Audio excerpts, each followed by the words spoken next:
नदी के किनारे एक गांव था। गांव से थोड़ी दूर सरकार की एक बहुत बड़ी जेल थी।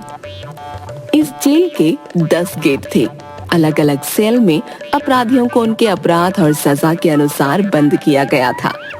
जेल में सख्त अनुशासन था। कैदियों की कड़ी निगरानी की जाती थी। कई दिनों से आसपास के गांवों में 2 चोर संपत और कपटा का आतंक मचा हुआ था। ये दोनों हर बार पुलिस के चंगुल से बच जाते। उस्ताद, माल खत्म हो गया, आज ही कोई तगड़ा हाथ मारना पड़ेगा। चल देखते हैं, कहीं कुछ हाथ लगे तो। दोनों को रास्ते में एक मोटे पेट वाला सेठ अकेले जाता दिखा। संपत उसके पास पहुंचा।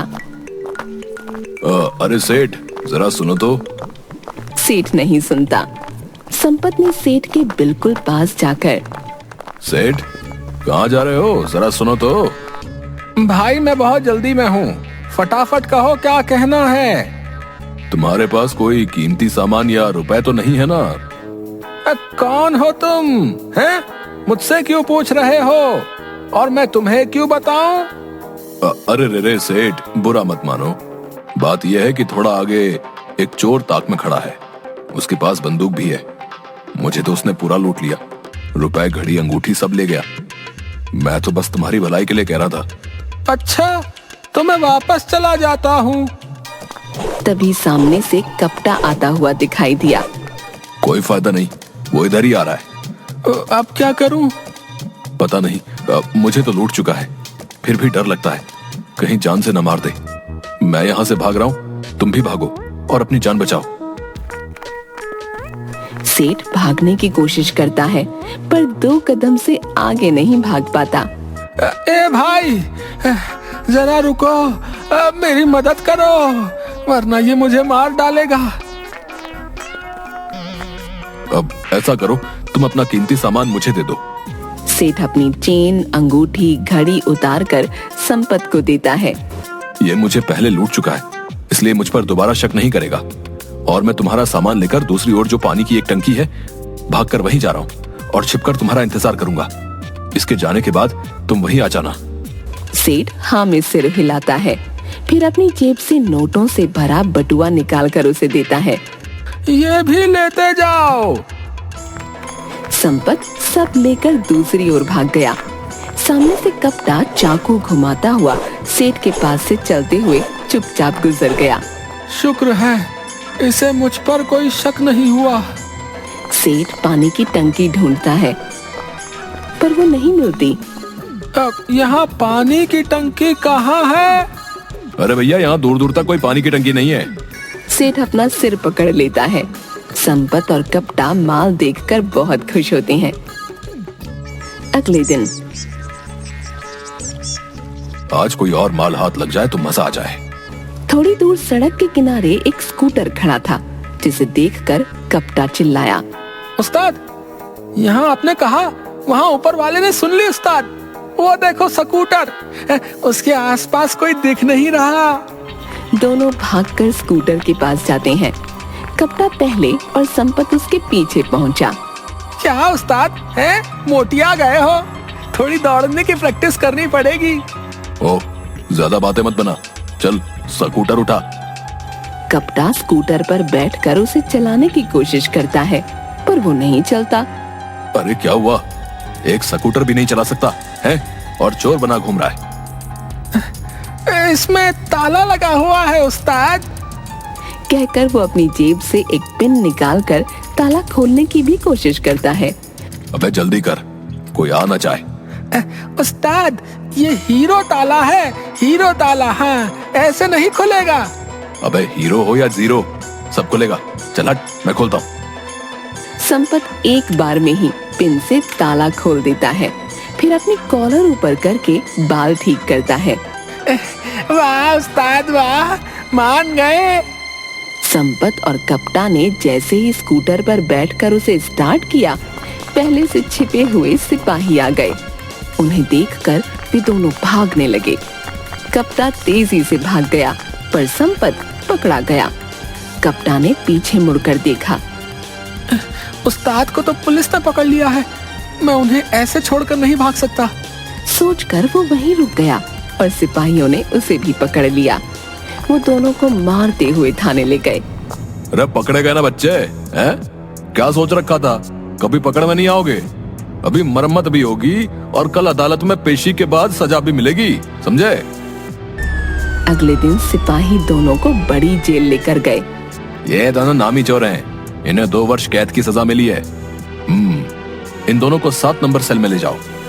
संपत और कपटा सेल में पहुंचे। वहां पहले से कई अपराधी थे। सिपाहियों ने वहां छोड़कर चले गए। दोनों आगे बढ़ने लगे। तभी पीछे से एक कैदी आया और कपटा के कानों पर जोर जोर से चिल्लाने लगा। वो डर गया। उसने अपने हाथों से कानों को बंद किया और दोनों आगे बढ़े। रात को जेल में खाना खाते हुए कप्तान ने संपत को जेल की जली हुई रोटी दिखाई। याद है वो बचपन का खेल? जेल में आए हो, अब तो जेल की रोटी खानी पड़ेगी, जेल का पानी पीना पड़ेगा। क्या उस्ताद आप भी? रात को सोते हुए एक कैदी ने संपत का कंबल उठा लिया। वो घबरा कर उठा। तुमने मेरा कंबल क्यों लिया? यह तुम्हारा नहीं, जेल का है।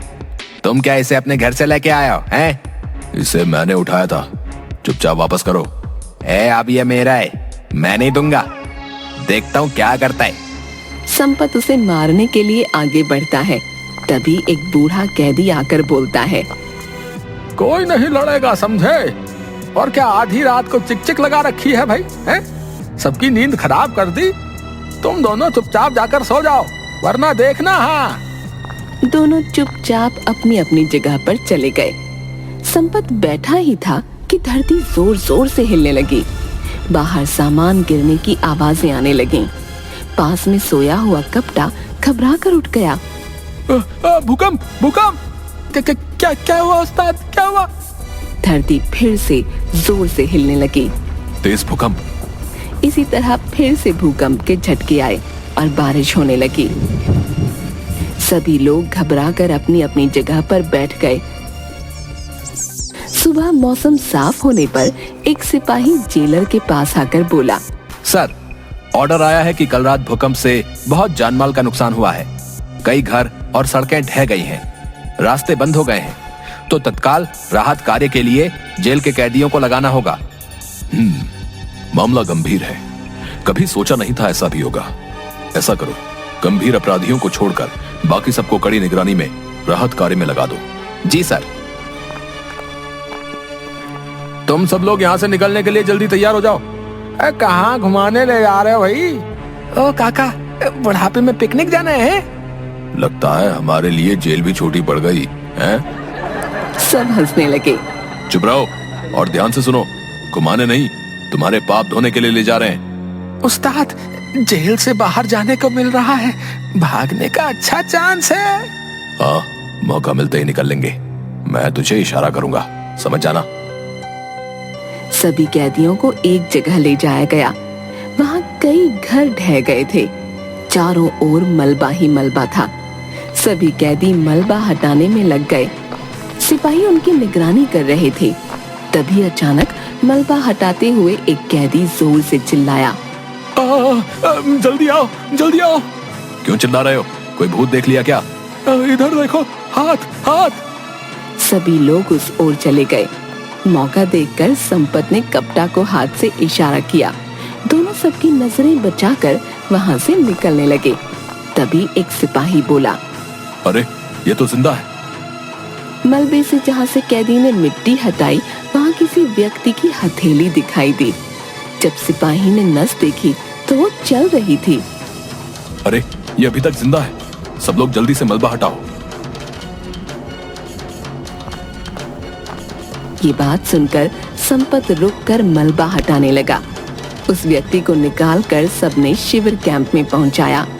उस्ताद, जल्दी चलो ना, इससे अच्छा भागने का मौका दोबारा नहीं मिलेगा।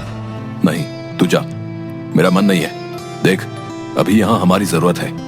हो सकता है हमारी वजह से किसी की जान बच जाए। चोरी चकारी के लिए तो पूरी जिंदगी पड़ी है। क्या उस्ताद, आप जेल आकर महात्मा बन गए? कहाँ इंसानियत के चक्कर में पड़ गए? मैं कहता हूँ यहाँ से चलते हैं। नहीं, मैं नहीं, तुझे जाना है तू जा। कप्ता हाँ में गर्दन हिला देता है। क्या काका है, तुम्हें अपना बुढ़ापा इस जेल में लड़कर बिताना है क्या? बूढ़ा उसे घूर कर देखता है। चलो यहाँ से भाग जाते हैं। तू मुझे क्यों कह रहा है? तुझे जाना है तो जा। तुम भी चलो, तुम्हें यूँ छोड़कर जाने का जी नहीं करता। बूढ़ा मुस्कुराने लगा। कप्ता और बूढ़ा कैदी दोनों सबकी नजरें चुराकर वहां से निकल गए। संपत राहत कार्य में लग गया। जब वो एक जगह से मलबा हटा रहा था तो वहां से किसी बच्चे के रोने की आवाज आई। संपत एकदम रुक कर चिल्लाया, बच्चा बच्चा बच्चा। सुनकर सिपाही और दूसरे कैदी भी वहां आ गए और सब ने मिलकर मलबा हटाया तो देखा कि एक झूले में लेटा हुआ छोटा बच्चा रो रहा था। झूले के ऊपर लकड़ी के एक फट्टे ने छत की तरह गिरकर बच्चे की रक्षा की। ये देखकर सिपाही बोला, जाको राखे साइया, मार सके ना कोई। संपत ने बच्चे को झूले से निकालकर गोद में ले लिया। तभी दूर से एक औरत भागते हुए आई और उसने बच्चे को संपत से ले लिया। मेरा बच्चा, हे भगवान, तेरा लाख लाख शुक्र है, तूने बचा लिया। मैं इसके बिना कैसे जीती। उसने वहां सबको हाथ जोड़कर धन्यवाद किया। तभी दूर से कप्ता और बूढ़ा कैदी वापस आते हुए दिखाई दिए। वापस क्यों आ गए? उस्ताद, सारे रास्ते बंद पड़े हैं। कहीं फंस जाते तो दाल रोटी के भी लाले पड़ जाते। सोचा वापस चलकर थोड़ा पुण्य ही कमा लें। सभी मिलकर काम में लग गए। 4 दिन बाद एक सिपाही सेल में आकर बोला, सुनो, तुम लोगों ने भूकंप में फंसे कई लोगों की जान बचाई है, इसलिए सरकार ने तुम सबकी सजा माफ कर दी है और कल सभी को रिहा कर दिया जाएगा। अरे रिहा, वाह, मजा आ गया भाई, मजा आ गया।